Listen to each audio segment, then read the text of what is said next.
Amen. Amen. Tutachukua Biblia zetu. Nous allons prendre nos Bibles. Tutasoma kitabu mbili ya Biblia. Nous allons lire des livres de la Bible. Na tutasoma historia tatu. Et nous allons lire 3 histoires. Tuko ndani ya kitabu ya Mwanzo sura 37. Nous sommes dans le livre de Genèse 37. Mstari wa kwanza mpaka wa 11.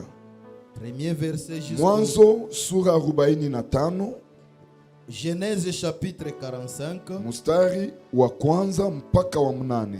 Verset 1er jusqu'à 8. Kitabu ya tatu tutasoma ama usomi ya tatu ni Mathayo sura 16. Mstari wa 24. C'est Matthieu 16, 24. Pale njoni kuna message Mungu amenipa asubuhi ya leo. C'est là où j'ai le message de ce matin. Na tano.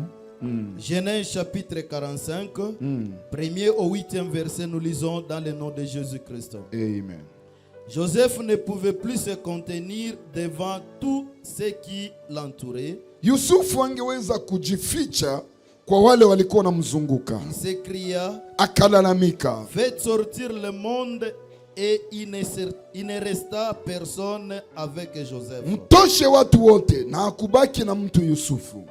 Quand il se fit connaître à ses frères, wakati alijitambulisha kwa ndugu zake, il leva la voix en pleurant. Akinua sauti akisema, les Égyptiens entendirent, na Wamisri wakasikia, et la maison de Pharaon entendit. hata nyumba ya Farao. Joseph dit à ses frères, Yusufu akaambia ndugu zake, je suis Joseph, niko Yusufu. mon père vit-il encore? Baba yangu angali naishi? Mais ses frères ne purent lui répondre, wa ndugu zake hawakuweza kumjibu, car ils étaient troublés en sa présence, kwa sababu walisumbuka mbele ya uwepo wake. Joseph dit à ses frères, Yusufu akaambia ndugu zake, approchez-vous devant moi. munikaribie. Et ils s'approchaient. Na wakakaribia, il dit, akisema, je suis Joseph, mie ni Yusufu, votre frère, ndugu yenu, que vous avez vendu pour être mené en Égypte. ambaye muliujisha juu anilete Misri. Maintenant, sasa ne vous affligez pas, musijisumbue, et ne soyez pas fâchés na musikuwe na hasira de m'avoir vendu pour être conduit ici, kuniujisha juu nijikute hapa, car c'est pour vous, kwa pour sababu vous sauver la vie, ni juu yenu na juu ya kubaokoa maisha, que Dieu m'a envoyé njo devant vous. Mungu alinituma mbele yenu. Voilà 2 ans que la famine est dans le pays. Tazama miaka 2 kuna njaa katika Et nchi, pendant 5 ans encore, il n'y aura ni labour ni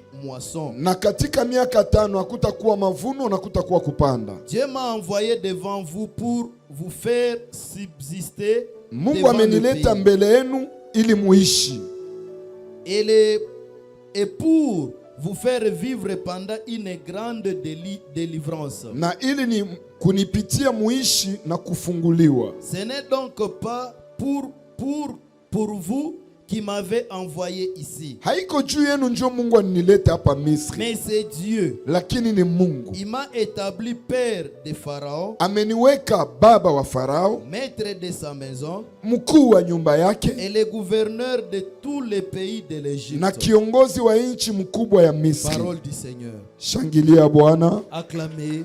Matthieu chapitre 16, verset 24. Okay. Alors Jésus dit à ses disciples, Yesu akaambia wanafunzi si wake, quelqu'un veut venir après moi, kama mtu anapenda kuja kisha mimi, qu'il renonce à lui-même, ajikatae mwenyewe qu'il se charge de sa na croix bebe msalaba et wake qu'il me suive. na anifate. Parole du Seigneur. Shangilia neno la Bwana Acclamez pour la gloire de na Dieu. uketi kwa jina la Yesu Aimez-toi Kristo. au nom de Jésus-Christ. Madangu asubuhi ya leo inasema Mon thème est intitulé ce matin, la fidélité de Dieu à ses promesses. et Uaminifu wa Mungu kwa ahadi la zake. fidélité de Dieu à ses promesses. Amen. Amen. Niambie mweko pembeni yako, uaminifu wa Mungu kwa ahadi zake. La fidélité de Dieu à ses promesses. Historia ambayo tunatoka soma L'histoire que nous venons de lire, ni historia wa kijana moya c'est l'histoire d'un jeune kwa jina ya au Yusufu. nom de Joseph.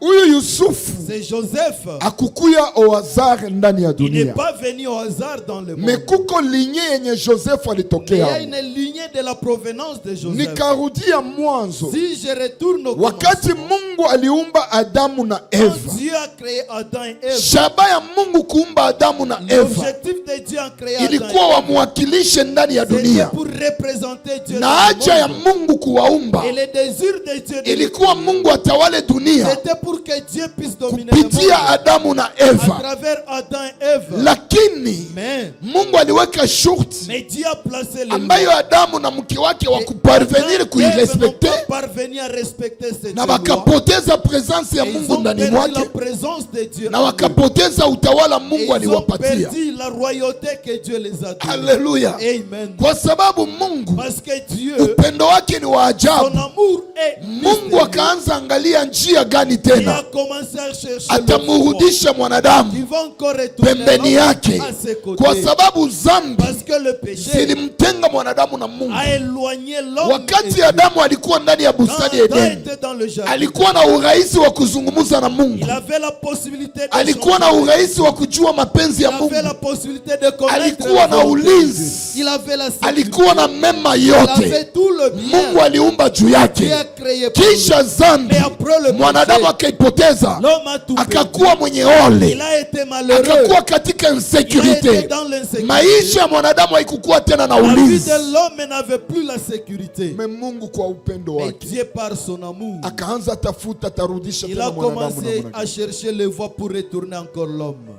Mwanadamu akaanza zaa L'homme a commencé à mettre au monde kupitia watoto wa kwanza. à travers le premier Mungu enfant. akapenda wanadamu wamrudilie. Dieu a voulu que les humains puissent lui retourner. Kaini akazaliwa, Abeli akazaliwa, Caïn a été mis au monde, Abel a été mis au na monde. ilibidi watafute kumrudilia Mais il Mungu fallait qu'il kupitia cherche sadaka. comment retourner à Dieu à travers Mungu l'offrande. alipokubali sadaka ya Et quand Kaini, Dieu a créé l'offrande shetani d'Abel, aliyeleta shida Et ndani ya bustani ya Edeni Satan qui a mené les problèmes dans le jardin akaingia d'Éden, ndani ya il Kaini est entré en Caïn ili kupitia à Kaini travers Caïn ampoteze Abeli, qu'il puisse tuer Abel. na dunia ikaendelea Et vile. le monde a Mnajua habari za Et vous Noa. connaissez l'histoire de Mungu Noé. akamwambia ajenge safina Dieu a dit à Noé de construire ili l'arche. kupitia À safina. travers l'arche, Mungu alipenda haribu Dieu dunia, voulait détruire le lakini monde. ajiokolee Mais qu'il kizazi puisse sauver une ambacho progéniture atatembea qui va nacho. marcher avec. Unajua matokeo Et vous ilitokea, connaissez les conséquences. shida ikaingia tena Le katika problème est dunia. entré encore dans le monde. Siku moja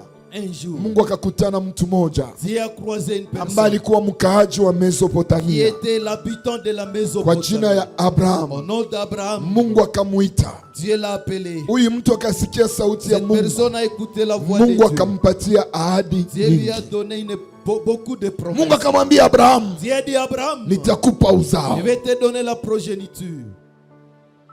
Haleluya. Amen. Na nimefanya agano na Et wewe, je fais l'alliance avec toi. agano ambayo nimefanya na wewe, L'alliance que je fais avec toi. nitakufanya taifa Je vais kubwa. te faire une grande nation. Mungu akampa ahadi nyingi. Dieu lui a donné beaucoup de Huyo promesses. Abraham, Cet Abraham, ingalawa ahadi ya quelle Mungu que soit la promesse de Dieu, ilifikia muda, il est arrivé à un mke moment. wake Sara akafadhaika Sa moyo, femme Sarah était déçue. akatafuta Elle a voulu chercher, kumtakia Abraham à chercher Abraham, apate mtu ambaye atarithi. qu'il puisse avoir une personne qui Na va huyo aider. Abrahamu hata mwenyewe Et Abraham lui-même, alianza kutafuta mmoja wa wazee katika nyumba il a yake commencé à chercher un de aone ses kama conseillers. atatawala vitu Il vyake. va, Me hiyo haikukuwa mpango wa il va Mungu. hériter ses biens. Ça, c'est Wakati muda wa Mungu quand ulifika, le temps de Dieu est Abrahamu arrivé, akazala Isaka. Abraham a mis au monde Isaac.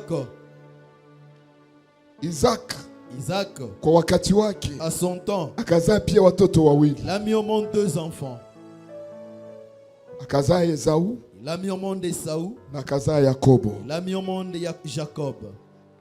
Na huyu Yakobo Et c'est Jacob, kwa wakati wake à son temps, akazaa watoto 12. il a mis au monde 12 Na enfants. historia ambayo tunatoka Et somo l'histoire que nous venons de ni vous lire, moja ya watoto wa Yakobo. c'est un des enfants de Jacob. Kitu gani mimi natasemea Qu'est-ce hapa? que je vais dire par Mada là? yangu inasema Mon thème est intitulé Mungu ni mwaminifu kwa ahadi zake. Dieu est fidèle à ses promesses. L'alliance que Dieu a fait avec Abraham, Agano ambao Mungu alifanya na ce Abraham n'était pas seulement pour Abraham, haikukuwa tu kwa ajili ya c'était Abraham. pour Abraham Ilikuwa ni kwa et ajili ya sa Abraham postérité. pia na uzao wa tumbo lake. Or Jacob Yakobo Il était la postérité d'Abraham. alikuwa uzao wa tumbo ya Même les enfants de Jacob hata watoto wa Yakobo. walirithi Ils ont agano hérité. Mungu Et l'alliance alifanya na Dieu Abraham. avait fait avec Abraham. Or, Japokuwa dans la grâce, ndani ya la neema, Bible nous révèle qu'Abraham, Biblia inatufunulia c'est le kwamba père de la foi. ni baba wa imani. Si Abraham, c'est le père de la Kama foi, Abrahamu ni baba wa ça veut imani, dire ni Abraham kusema Abrahamu avait deux dimensions. alikuwa na viatu Abraham viwili, était spirituel, alikuwa kiroho, Abraham était physique. alikuwa pia Un jour, siku moja Dieu a fait quitter Abraham Mungu dans son temps. anatosha Ibrahimu ndani ya Mungu hema akamwambia yake. Abraham, Dieu a dit Abraham, inua macho yako juu, lève tes angalia yeux. kama utaweza hesalia Regarde nyota za si tu mbinguni. sauras compter les étoiles du Dieu ciel. dit ainsi ceci à Abraham, Mungu akamwambia vile Abraham, njoo uzao wako utakuwa c'est de la kama même nyota za façon que angani. ta progéniture Mungu sera akamwambia comme Abraham, Dieu a dit Abraham, unatazama mchanga ulio tu kando vas ya les baharini, sembler autour de vile de itakuwa pia de la même façon que uzao sera wako wa ta kimwili. postérité. Ça veut dire Abrahamu alikuwa na vizazi Ni viwili. kusema Abraham avait deux progénitures. Kizazi ya kwanza Et la première de ces progénitures, ilikuwa ya juu, picha ya manyota. c'était l'image des étoiles. Uzao wa pili Le deuxième progéniture, ulikuwa wa kimwili wa dunia. c'était charnel de ce monde. Alléluia. Amen. C'est ça Abraham. Hiyo ndio Abraham. Or, quand je vois les étoiles, Hapo ninapoona nyota, je vois celui qu'on appelle l'étoile brillante du matin, naona ule ambao wanaita nyota ya anga, qui est mon Seigneur ambao ni Jésus-Christ. Bwana wangu Yesu Kristo. Et Jésus-Christ, Na Yesu Kristo il est venu aussi de la postérité d'Abraham. alikuja pia mkuzao ya Abraham. Si Abraham, Kama Abraham, c'est notre père de la foi, baba wetu wa kiroho. Jésus-Christ aussi, Et Yesu Kristo quand il est pia, venu sur la terre, muda alifika c'est dunia. l'étoile qui est venue du ciel, Ni nyota ambayo ilitoka mbinguni, ikazaliwa ndani ya qui dunia. est née dans le monde. Na wakati alikuya, Et quand tu le meme mgenealogie ya dans Jésus, la généalogie de utaona Jésus, anatokea kutokea Abraham. tu vas voir, il est venu à travers Abraham. Qu'est-ce que je veux dire par là? Nataka semea nini hapo? Abraham alikuwa na vizazi viwili. Abraham avait deux. Kizazi ya kwanza ilikuwa ya kimwili La Israël. première postérité, c'était charnel qui est Israël. Même nous aujourd'hui, Hata sisi leo qui sont les fils d'Abraham, tuko watoto wa pas Abraham, selon la chair, hapana kufuatana mais na selon mwili, l'esprit. mais kufuatana na ndio sie roho. tuko batoto ya C'est Abraham. pour cela qu'on nous appelle Or, fils d'Abraham. toutes les promesses de la Bible, Ahadi zote za Biblia c'est les promesses liées à Abraham. ni agano ambazo ziliambatana na Abraham. Est-ce que kuna mtu ananielewa? Je, il y a quelqu'un qui me comprend. Parce que Jésus, quand il est venu dans le monde, Hapo Yesu Kristo alipofika il ndani a ya dit dunia, ceci aux Juifs. akaambia Wayahudi hivi, Votre père Abraham baba yenu Abraham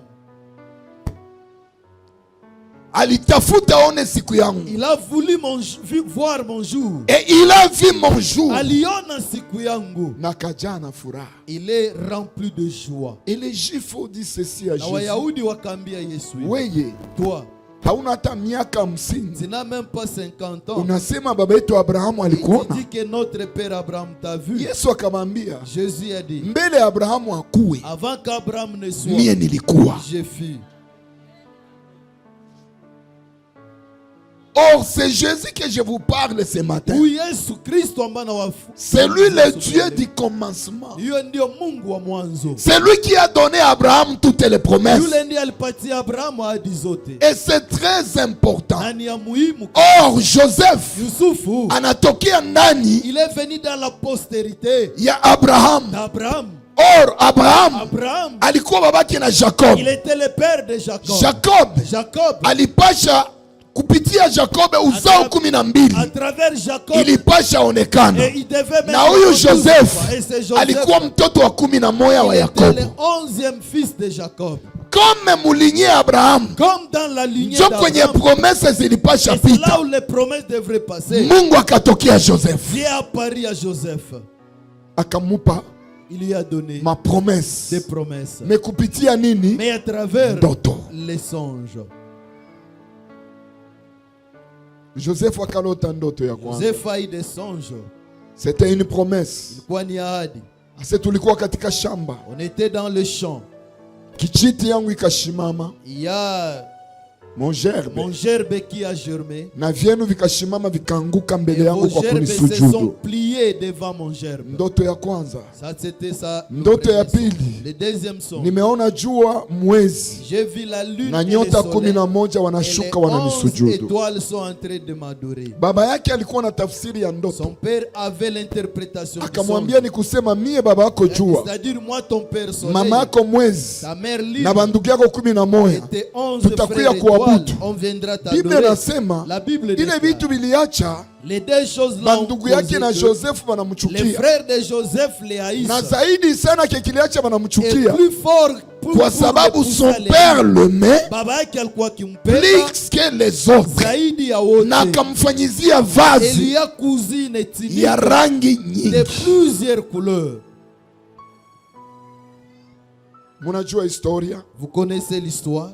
Kisha pale Après là, bandugu yake na Joseph wakamfunga, ses frères l'ont bakamujisha, arrêté. Ils l'ont vendu. akarudia Misri. Il est rentré, il est parti Ile ni en historia. Égypte. Ça, Historia ya c'était pili l'histoire. tulisoma La deuxième histoire qu'on a lue, pale, Mungu asainua et Joseph c'est là où Dieu a déjà juu ya élevé njala, Joseph. bandugu yake wanakia tafuta À cause chakula de la Misri. famine, ses frères sont partis Joseph en Égypte. akatambua ndugu zake boa bakumtambua, Joseph a connu akajionesha ses kwao, frères, il s'est fait voir devant na ses historia inaendelea mpaka Et gizi l'histoire walimwabudu continue jusqu'à kama qu'ils ont vile commencé à Joseph l'adorer, alilotaka. comme Joseph avait passé. Juu ya par le nini sang. katika mada yangu Pourquoi dans mon thème ya uaminifu ya ahadi za Mungu et mimi la nakamata histoire ya fidélité des Joseph? promesses de Dieu, je prends l'exemple comme Je vais Joseph. parler de quelque chose qui est très important. Ninataka zungumzia kitu ya samani. Que le peuple de Dieu, Ambao taifa ya Mungu, les hommes de Dieu, watu wa Mungu, les enfants de Dieu watoto wa Mungu, wanasahau ils oublient. Mungu anapokutanana nao Dieu les na croit. anawapatia Il ahadi. leur donne des promesses. Ninapozungumzia Quand Yusufu, je parle de nimekuona Jésus, wewe je te vois ambaye toi. umemwamini Yesu kama Bwana na Mwokozi wa maisha yako, kwa sababu kila yote ambaye ameamini Yesu kama Bwana na Mwokozi wa maisha yake ni mtoto wa Mungu, ama ni mtoto wa Yakobo, ama ni mtoto wa Abrahamu wa kiroho. Na wewe kama vile mtoto wa Abrahamu wa kiroho, comme tu es là, una ahadi ambayo Mungu amekupa. Pourquoi uko na ahadi? Parce que la Bible que nous portons, Biblia inaita ya kwamba ni testament. Oh, testament ni agano, ni urithi ambao watu wanarithi kwa mzazi. à travers leurs parents. Sikia quelqu'un qui me comprend. Kuna mtu ambaye ananielewa. Ni urithi ambao tunarithi kwa C'est mzazi. l'héritage que nous héritons chez nos parents. Wakati gani tunarithi Quand nous héritons, urithi wa mzazi? l'héritage du Ni wakati parent. mzazi amefariki, Quand le parent est décédé, wakati mzazi angali quand mzima, le parent est encore hata en vie, kama ameandika même testament, s'il a écrit le testament, testament yakuwa na le valeur testament n'aura pas wakati la valeur. angali mzima. Quand le parent est encore Testament en vie, inakuwaka na valeur wakati mzazi amekufa. Oh, ninaposema testament, quand je parle mimi naona neno la Mungu. je vois la Oh, parole de Dieu. ninaposema juu ya mzazi, nimeona Bwana wangu Yesu Kristo.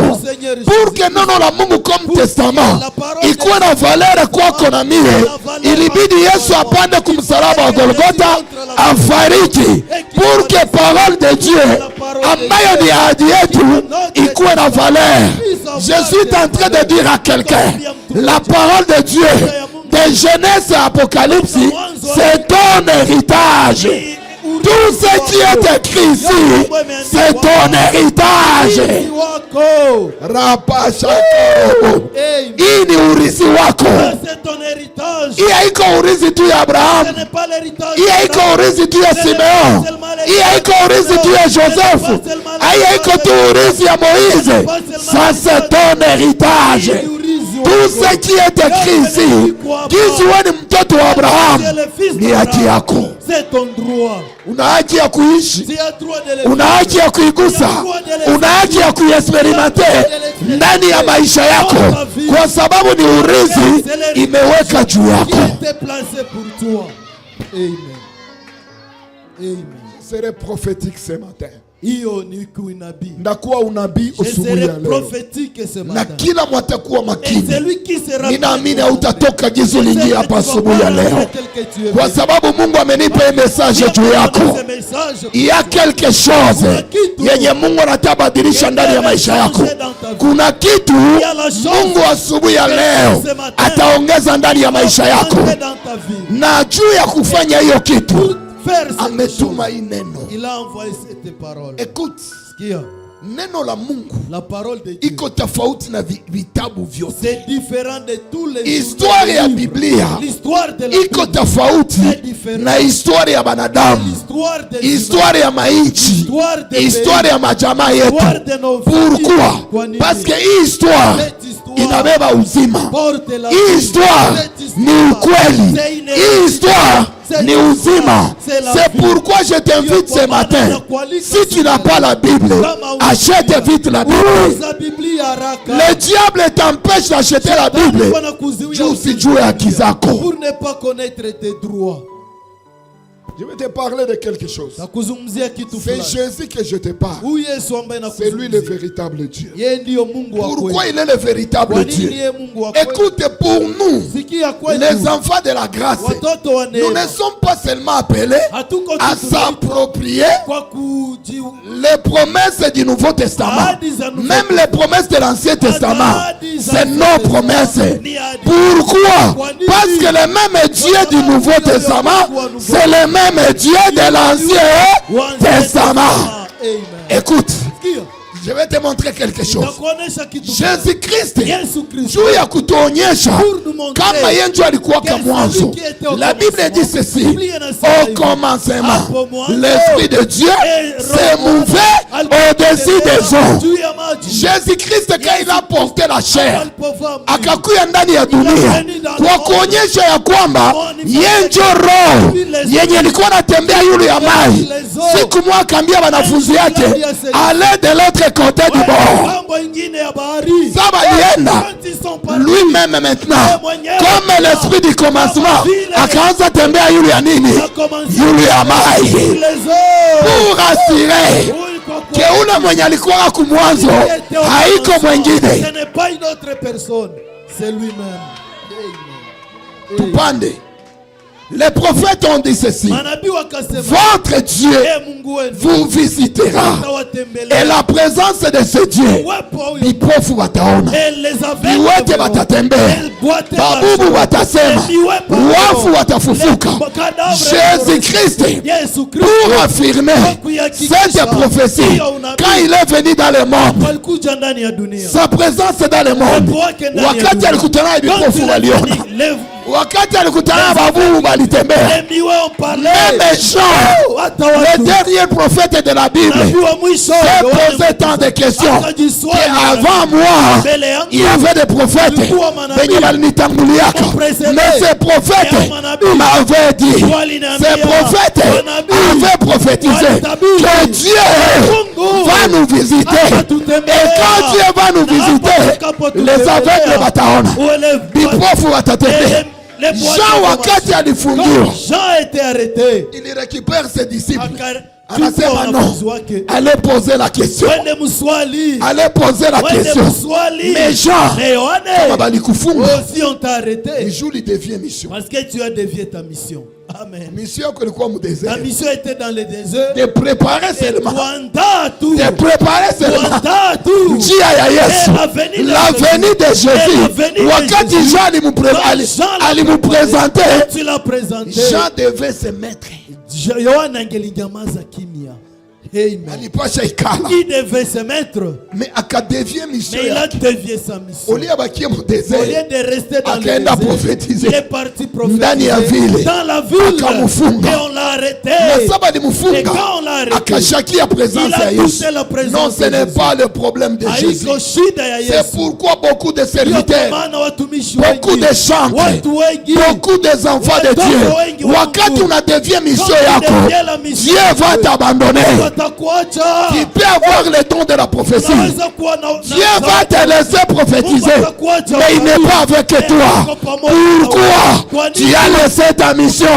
Je suis en train de dire à quelqu'un, bakia kwenye Mungu alikuita. Ukabakia kwenye Mungu alikuita, utaishi baraka ya Mungu.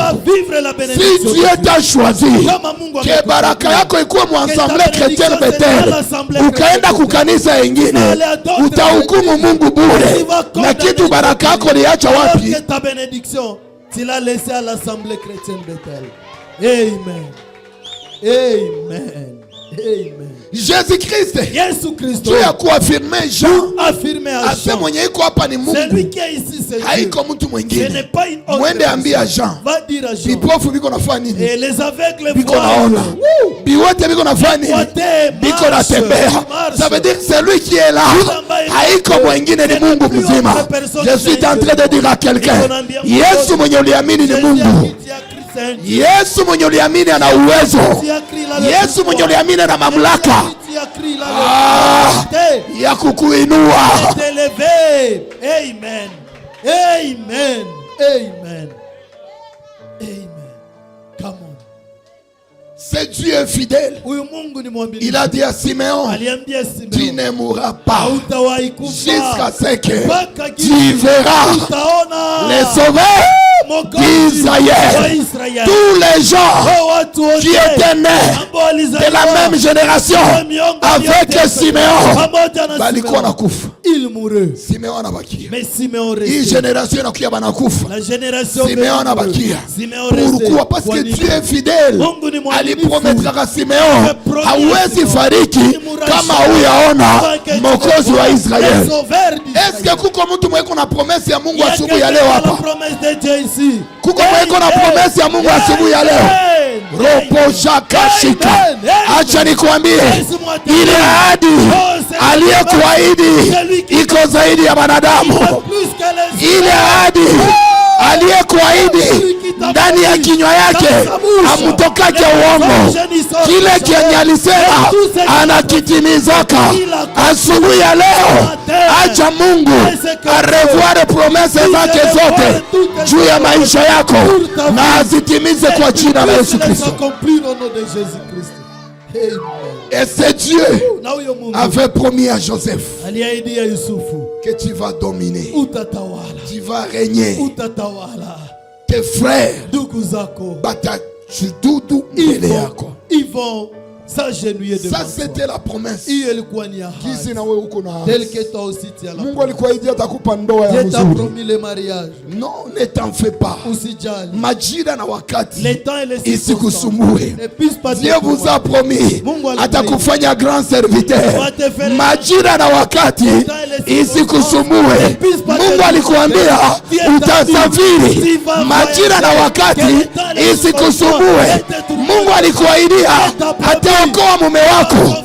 Majira na wakati isikusumbue. Amen. J'aime ce Dieu.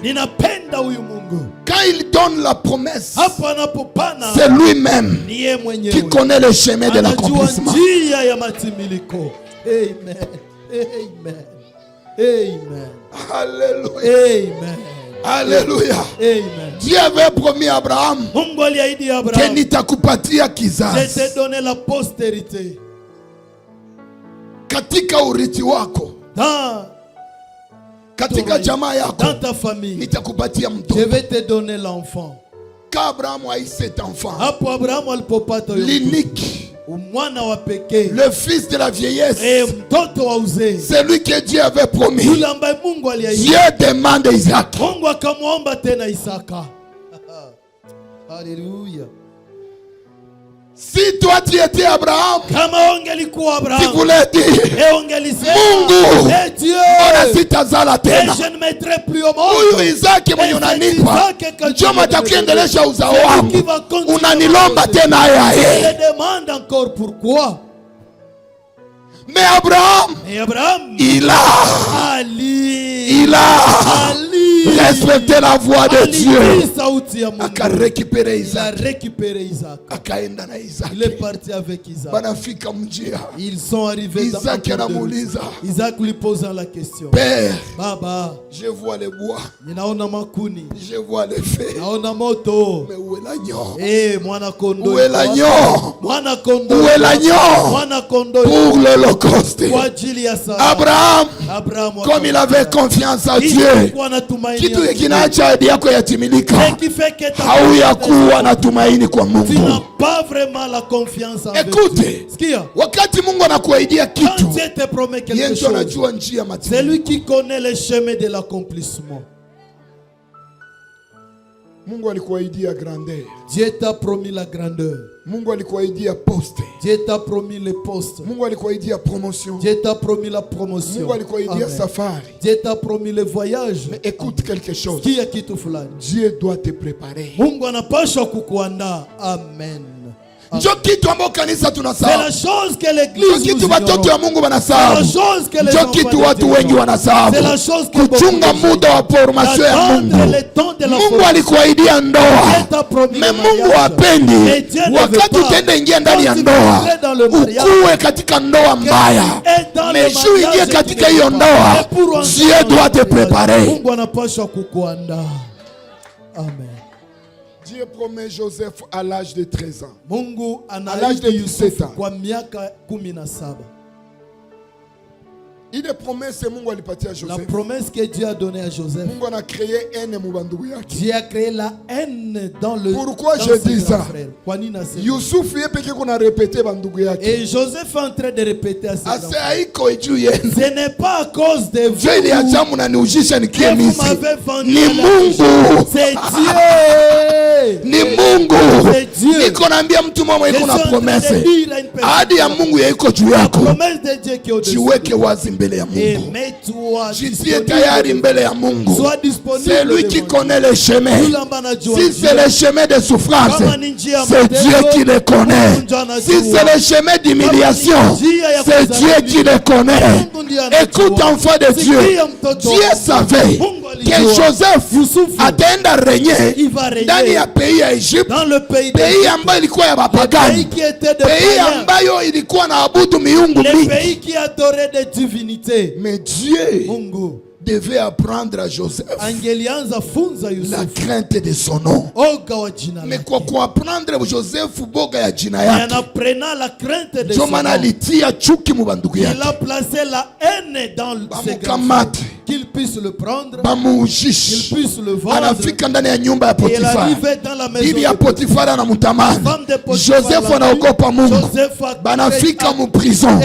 Tout ça, Dieu était en train de faire quoi? De préparer Joseph. Amen. Amen.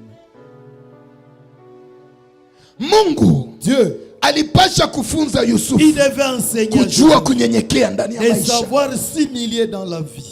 Mungu, Dieu, alipasha fundisha Yusuf kujua kuheshimia kila mtu ndani ya maisha. Savoir respecter tout le monde dans Mungu, Dieu, alipasha fundisha Yusuf kukuwa na uaminifu kwake. Avoir la confiance. Mungu alipasha fundisha Yusuf mambo mengi.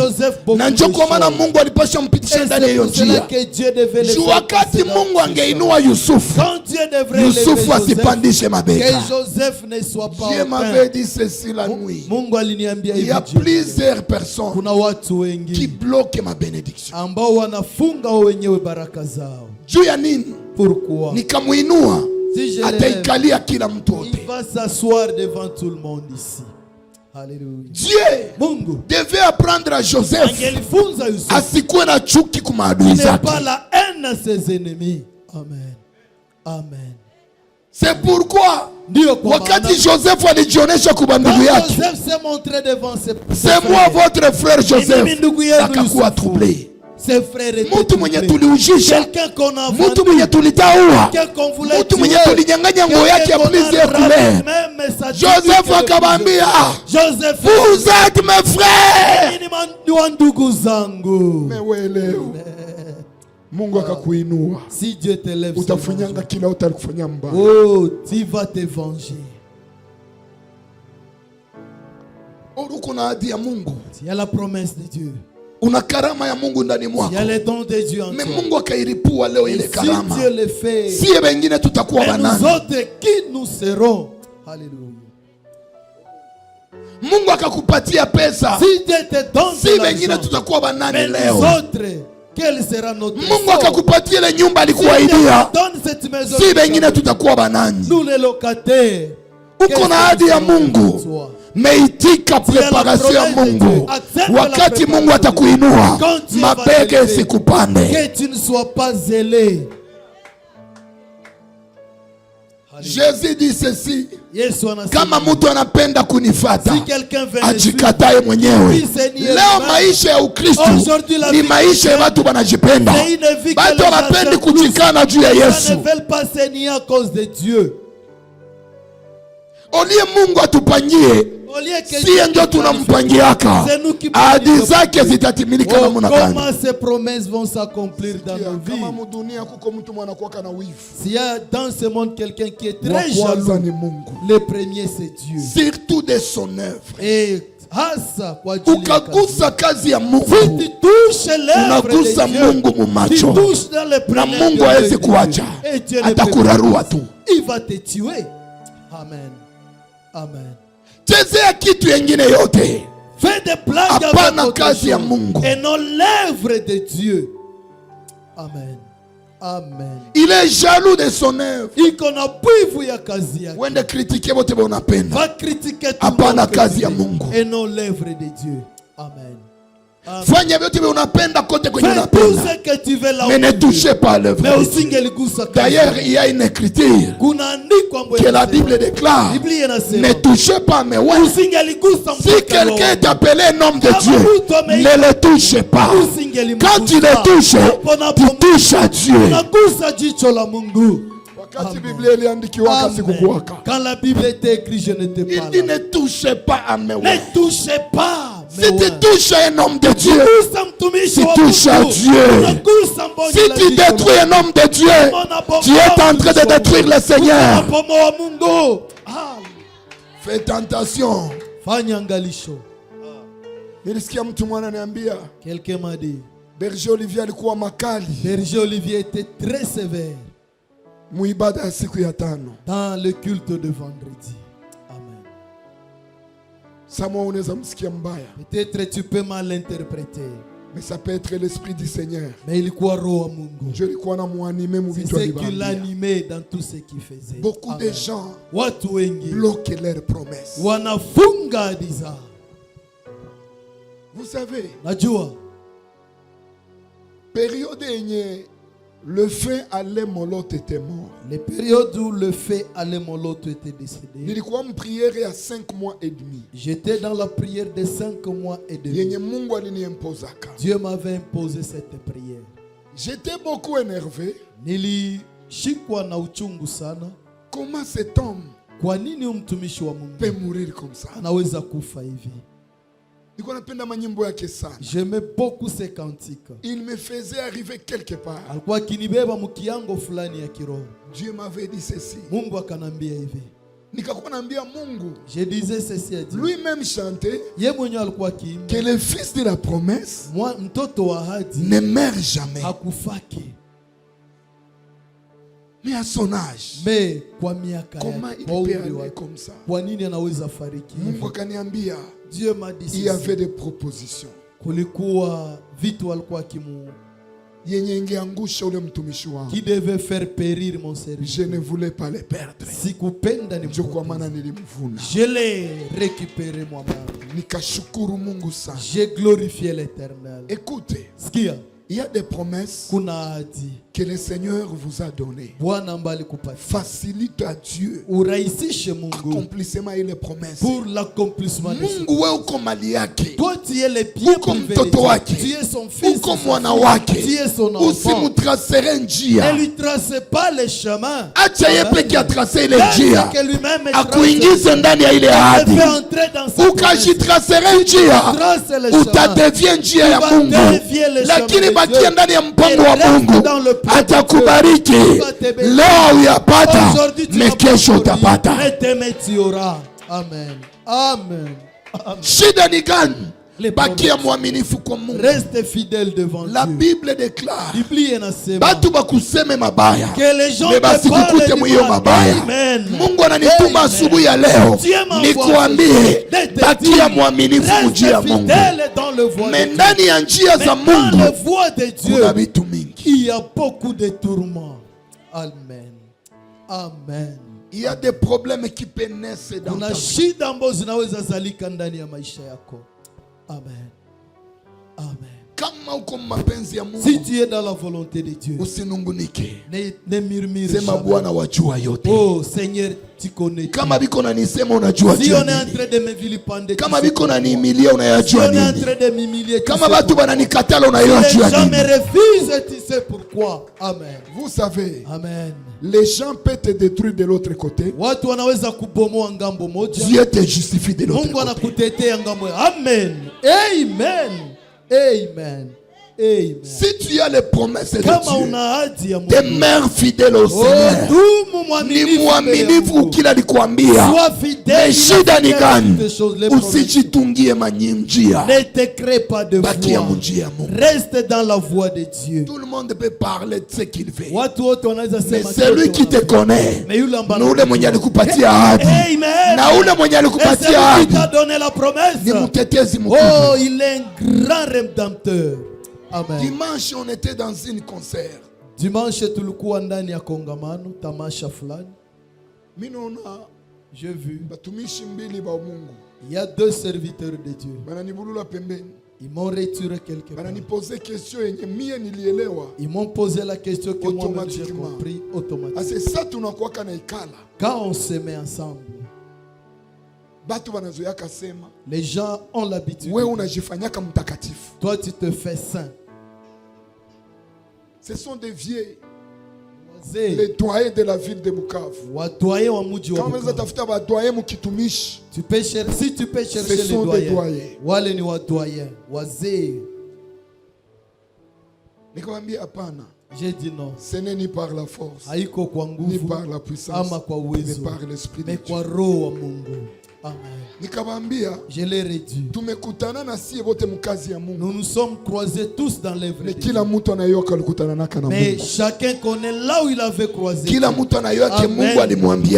monde sait ce que Dieu lui. Tout le monde connaît les chemins. À moins que si tu es appelé par l'homme, mais comme on m'a dit, si tu t'es appelé, tu seras en train de tenter. Unaona huyu aliangusha watu kuwapiga jido. Naona sema no, na mimi naangusha kupiga jido. Kama ukuitwa na Mungu na ukusikia ke Mungu alikwambia. Mais si Dieu t'a dit quelque chose, respecte ce que Dieu t'a dit. Il est fidèle. Ataitimiza. Amen. Je lui ai dit ouvertement. Dieu m'avait dit à Bukavu que je ne puisse pas me rallier avec n'importe quel serviteur. Si on m'appelle, je vais participer. Si on va me demander ma contribution, je vais le donner. Je vais le donner. Mais ami, pour s'approcher, si Dieu ne m'a pas encore dit, je ne peux pas me rallier avec lui. Amen. Il m'a tient la main. L'un il a coulé les larmes. J'ai dit c'est sans moi. Les gens peuvent dire tout ce qu'ils veulent de moi. Ça c'est un témoignage que je donne. Avant-hier, Juzi, le vendredi, je me réveille le matin et j'ai écouté une voix qui m'a dit sortez et il faut bien s'habiller. Il faut bien s'habiller. C'est ce que j'ai attendu. Il est tout dans le ski. Comme d'habitude, kama kawaida, les fêtes de service, je ne viens pas. Tout ce qui se passe là, il y a une voix qui m'a dit sors ici et tu es bien. Portez une belle veste. J'ai pris une belle veste vraiment. Je suis sorti. En arrivant au service, il y a un appel qui est entré dans mon téléphone. Oh non, pasteur. Pasteur. Oui, président. J'ai dit oui, président. C'est le président du syndicat de notre service. Oui, président. J'ai dit oui, président. Ne ratez pas la remise et reprise. J'ai dit pourquoi? Non. Le directeur qui sera intronisé, il a dit ne peut pas faire la remise et reprise et tu n'es pas là. Mais il ne me connaît pas. Mais hanijui. Directeur CDP qui va entrer. Le directeur qui va entrer à l'Ikazi. Alors qu'il y avait un combat. Moi je ne sais pas. Celui qui devrait juger ce combat, c'était moi. Amen. C'est un témoignage, je le donne. Il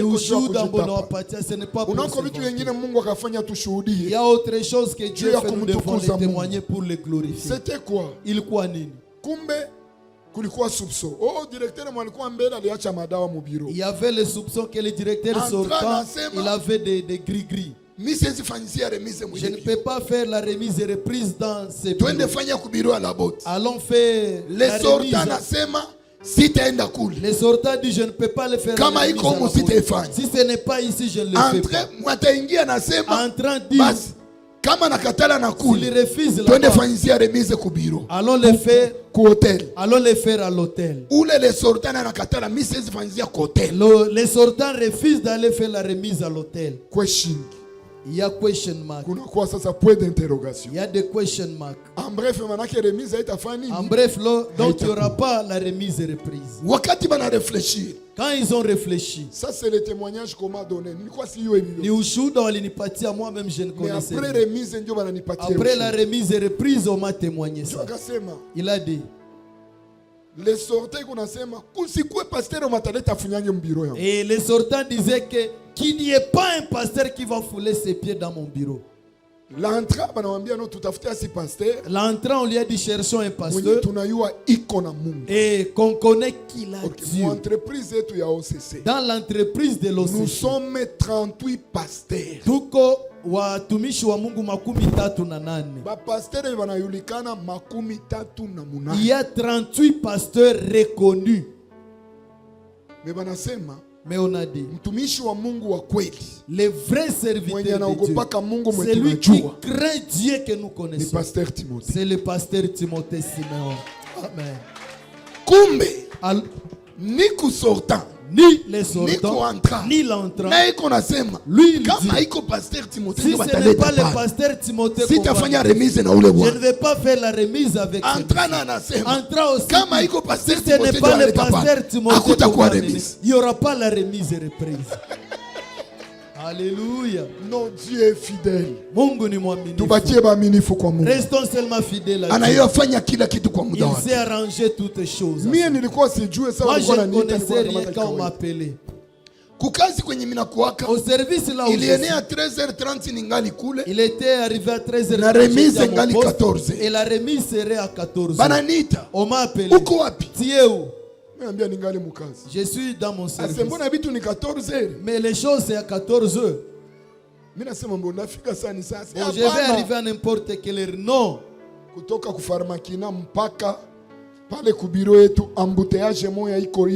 À la Pharmakina jusqu'à l'industriel, il y a l'embouteillage. 14h est arrivé, j'étais encore à l'hôpital général. Ils sont là. Les sortants disaient si pasteur Timothée n'est pas encore là, je ne serai pas. L'entrée n'est pas encore arrivé. Les pieds ne vont pas fouler là-bas. Moi je ne savais pas. Même Iskudjo à Kitu.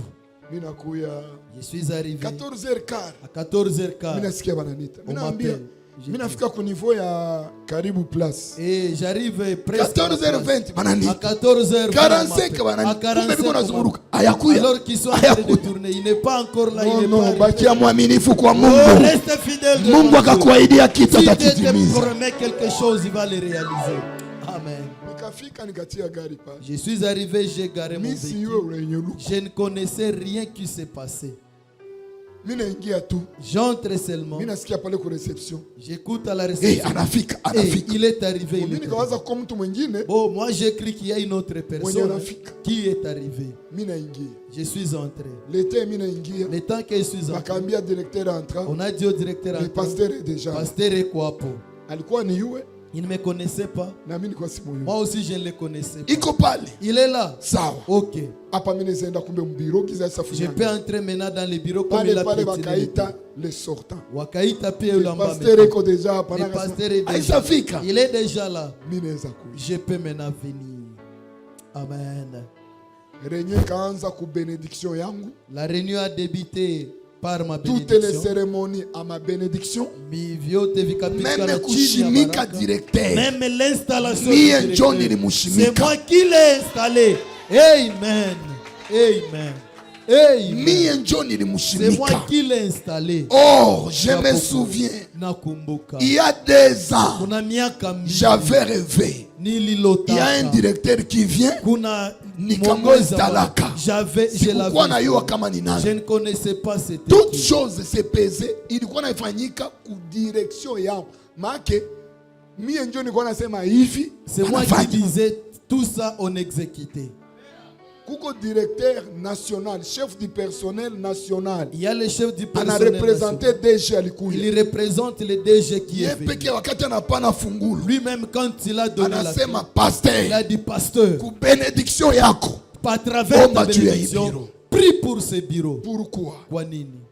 Que ce soit le temps, les moments, majira, nyakati zote, kama Mungu alikuahidia kitu, kama Mungu alisema kitu, atakitimiza. Huyu Mungu ni mwaminifu.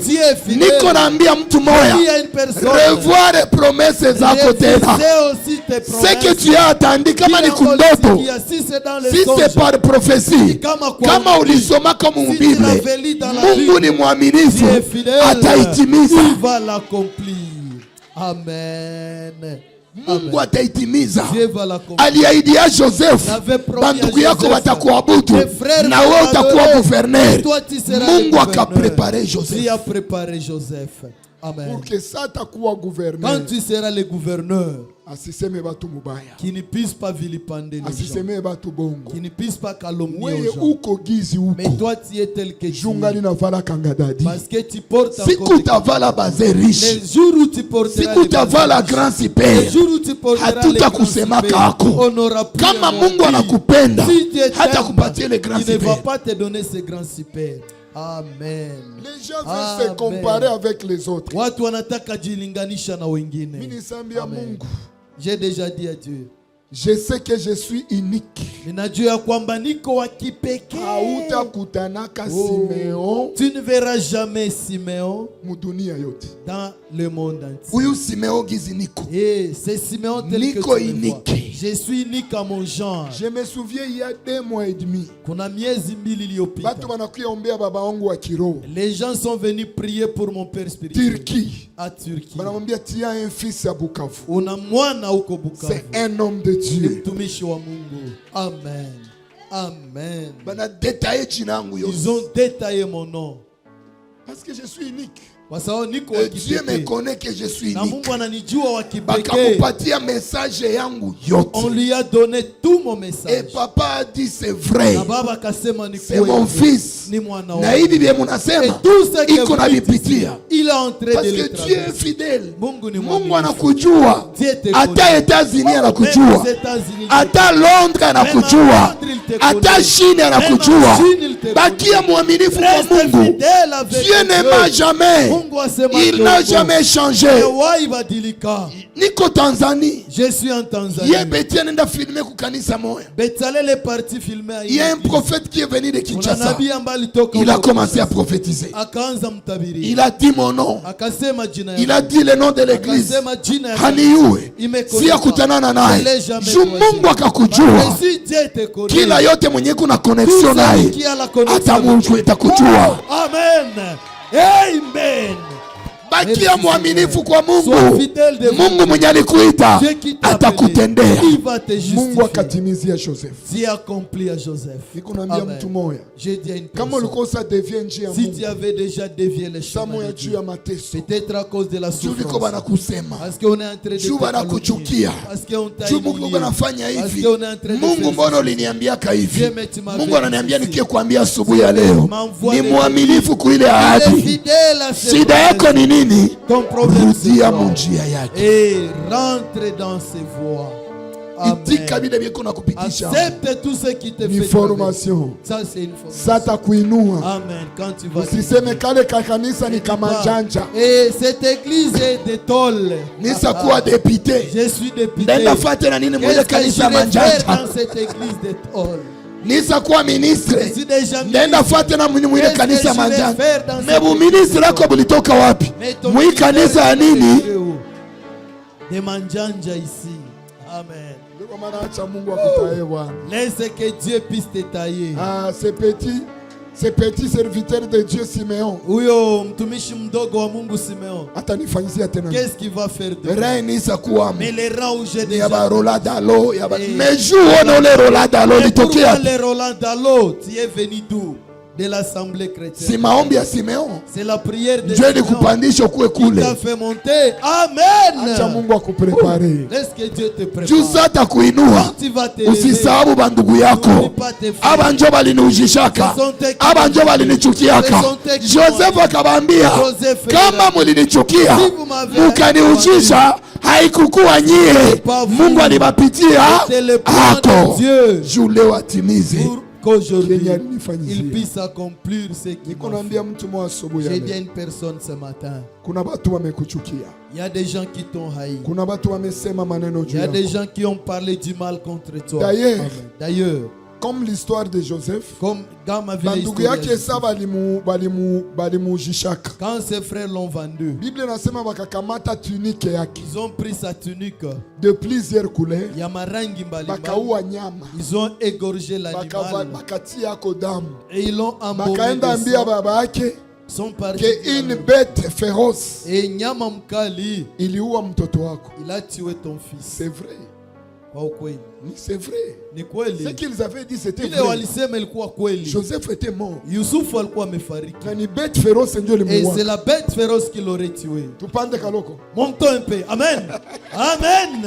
Amen. Monte daddy. Oh, napenda révélation sana. Eh, la révélation papa. Unataka mata kitu? Nous en avons besoin. Nikupe. Oui. Sikia. Amen. Bête féroce. La bête féroce. Ni nyama kali. C'est l'animal féroce. Ni nyama mwitu. C'est l'animal féroce. Ikakutanana na nyama. Haezi iacha. Kumbe Jida njoo liletaka ile mawazo ya kufanya nini? Ya kuua Joseph. Oh, Jida alikuwa bête féroce. Babake Jacob saiko na tabiri anasema Jida c'est jeune lion. Celui qui avait tué Joseph c'était Jida. Amen. Merci Daddy. Come on. Monte papa. Monte papa. Nous en avons besoin pour grandir. Aïe. Saïda. Tushuke, subile. Saïda. Le temps c'est à Dieu. Alors, amen. Mungu ni mwaminifu kwa ahadi zake. Dieu est fidèle à ses promesses. Na wako mwaminifu na kwa njia zake. Et il est fidèle à ses chemins. Mungu atakubariki. Dieu va te bénir. Mimi nakuepargne na prophétie. Je t'épargne avec la prophétie. Ya Joseph. C'est Joseph. Babake sasa kuna tabiri juu ya Joseph. Quand son père est en train de prophétiser. Anasema, il dit ceci. Ni chipukizi. Il est gerbe inayotoka ndani ya udongo. Qui quitte dans le sol. Non, Bible ni ya bien sana. La Bible est merveilleuse. Bible ni ya bien sana. La Bible est Oh, Joseph. Yusufu. C'était aussi un agneau. Alikuwa pia kondoo. Amen. Pourquoi il était un agneau? Kwa nini alikuwa kondoo? Parce qu'il était l'image alikuwa picha du véritable agneau. Ya Joseph, parmi les fils que son père avait, c'est Joseph qui l'aimait. Or notre père, notre Dieu, avait plusieurs fils. Les prophètes de l'Ancien Testament, c'était le fils de Dieu. Mais quand Jésus est venu devant Jean-Baptiste, la voix est venue au ciel. Cette voix a dit, celui-ci est mon fils bien-aimé, à qui j'ai mis toute mon affection. Écoute quelque chose. Comme le père aimait Joseph, il a fait un habit de plusieurs couleurs à Joseph. De la même manière, Dieu, parce qu'il aimait Jésus, les habits dans la Bible, ça symbolise les œuvres. Jésus-Christ, comme était le fils bien-aimé de Dieu, Mungu akamuvalisha na nguo ya plusieurs couleurs. Les plusieurs couleurs, c'est quoi? Ce sont les œuvres de la puissance de Dieu que Jésus était en train de manifester.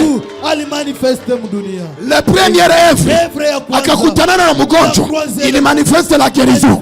Akakutana na mufu, il manifeste la résurrection. Akakutana na bubu, la vie de plusieurs couleurs. Amen. Alléluia. Amen. Alors Mungu ni mwaminifu kwa ahadi zake. zake. Fidèle à ses promesses. Mais tuitike. Mais acceptons Kujirenoncer Dieu. de renoncer à cause de Dieu.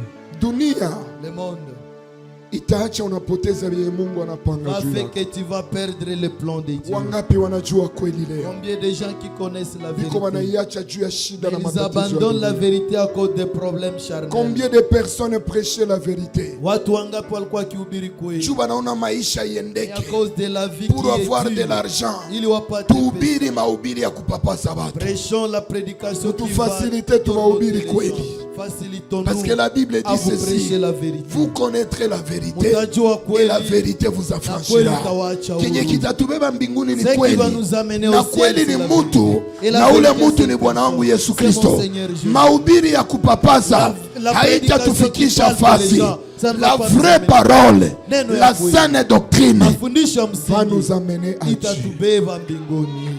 Amen. Amen. Yesu anasema Jésus dit mwenye ceci. anapenda kunifata C'est lui qui veut me suivre, abebe msalaba qu'il yangu. puisse porter sa Moi, croix. quand je vois la croix, Mimi hapo ninapoona msalaba, je ne le vois pas comme les autres ont inventé la croix. sione kama vile wengine wameunda msalaba. La croix dans la Bible Msalaba ndani ya Biblia symbolise des choses. inamaanisha vitu viwili. Premièrement, Ya kwanza les souffrances. mateso, Deuxièmement, ya pili la mort. mauti.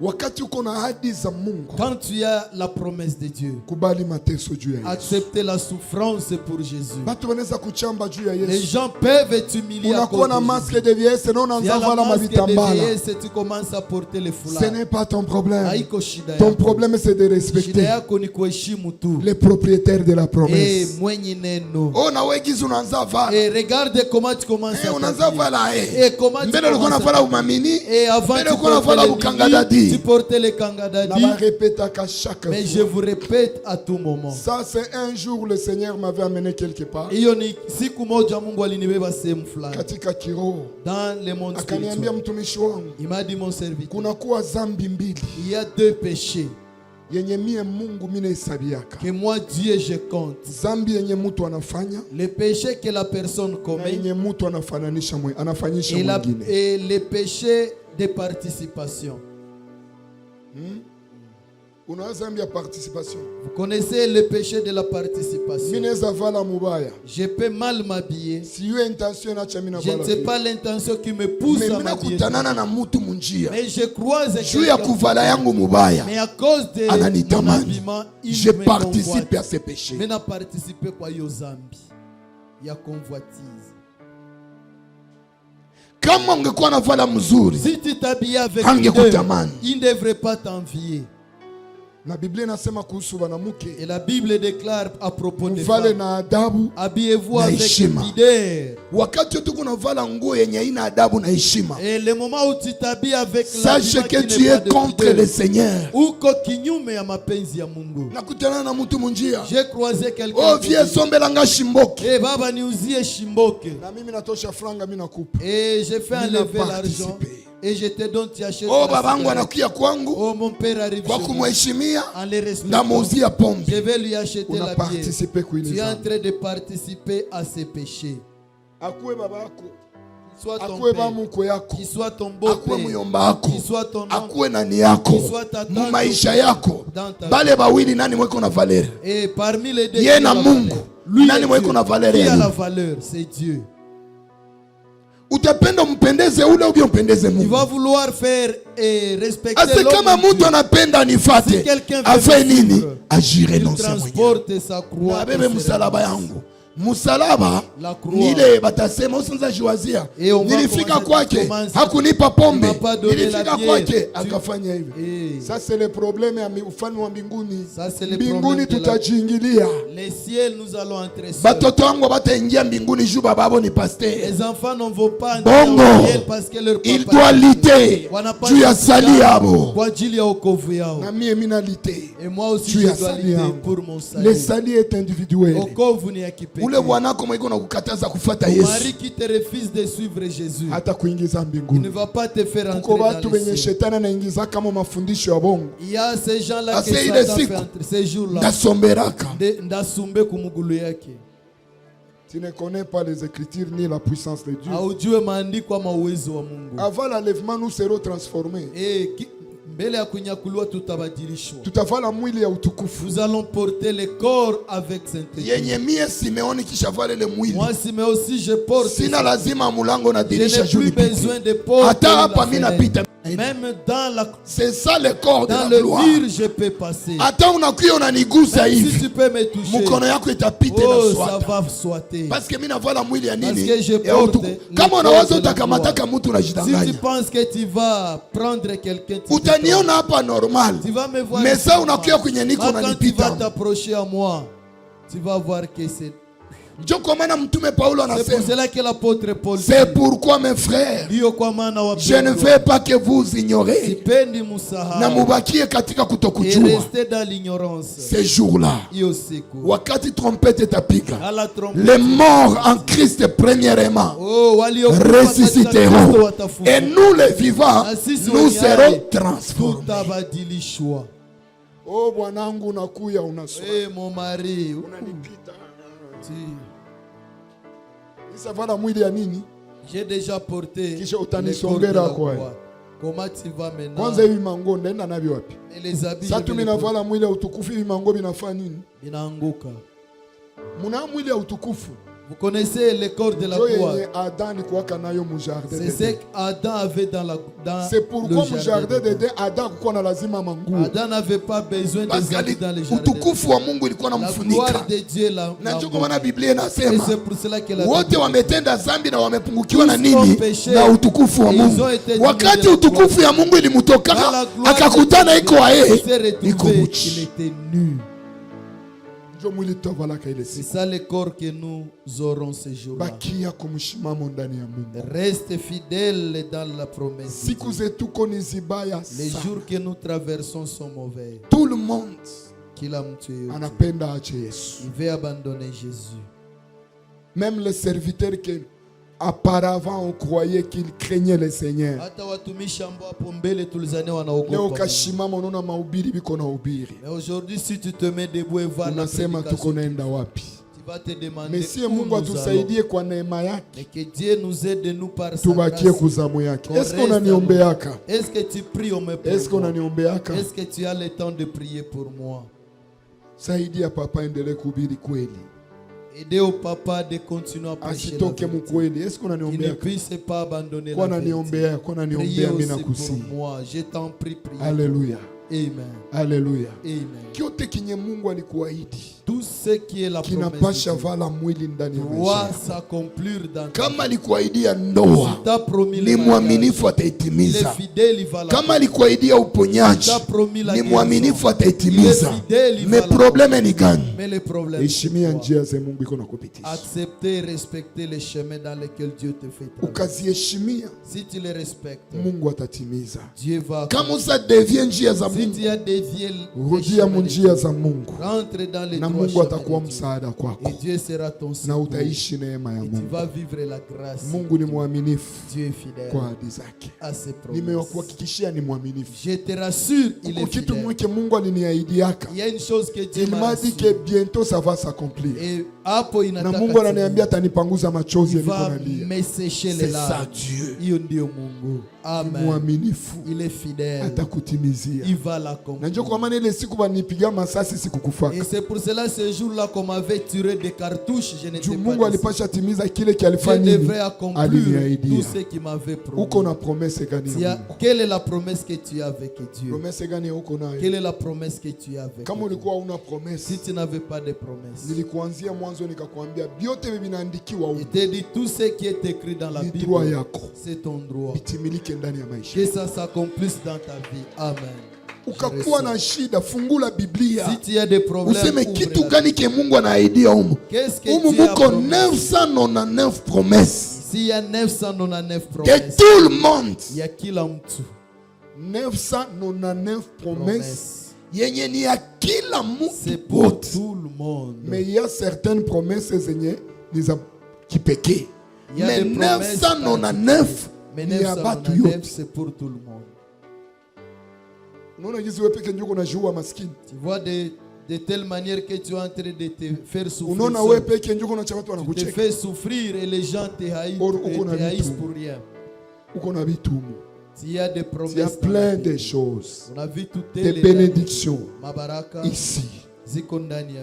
Tafuta kuiprofite. Cherchez à profiter tout. Tafuta kuiprofite. Cherchez à profiter. Na Mungu atakubariki. Et Dieu va te bénir. Kwa jina la Yesu Kristo.